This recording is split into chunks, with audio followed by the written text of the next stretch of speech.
অবশেষে ভারতের আঘাতের ২৪ ঘন্টার মধ্যেই সত্যিকারের প্রত্যাঘাত শুরু করেছে পাকিস্তান। পাকিস্তানের একের পর এক মিসাইলে রীতিমতো ভয়ঙ্কর অবস্থা ভারতের রাতের আকাশ। এসব মিসাইল একের পর এক উড়ে আসছে ভারত শাসিত কাশ্মীরের জম্মুতে। বৃহস্পতিবার রাতে টানা বিস্ফোরণের শব্দ শোনা গেছে জম্মুতে। আখনুর সাম্বার মতো জায়গায় বেজে উঠেছে সাইরেন।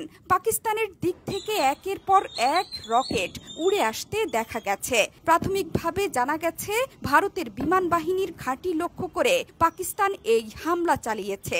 জম্মুতে সব আলো নিভিয়ে দেওয়ার নির্দেশ দিয়েছে ভারতীয় প্রশাসন। সবাইকে নিরাপদ জায়গায় থাকতে বলা হয়েছে।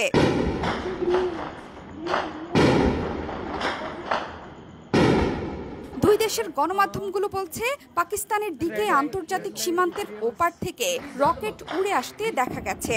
সম্পূর্ণ ব্ল্যাক আউট করে দেওয়া হয়েছে পুরো এলাকা।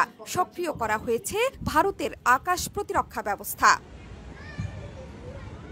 নিরাপত্তা সংস্থার সূত্রগুলো বলছে, বৃহস্পতিবার রাতে পাকিস্তান মোট ৮টি ক্ষেপণাস্ত্র ভারতের দিকে ছুড়েছে। লক্ষ্যবস্তু ছিল জম্মু বিমানবন্দর, সাম্বা, আরএস পুরা, আরিনা এবং আশপাশের এলাকা।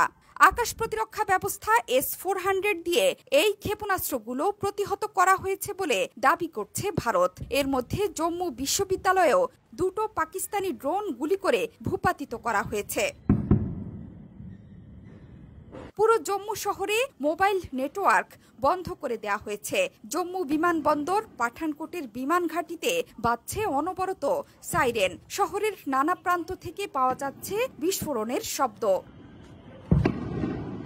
জোহরা চৌধুরী সেতু, ৭১।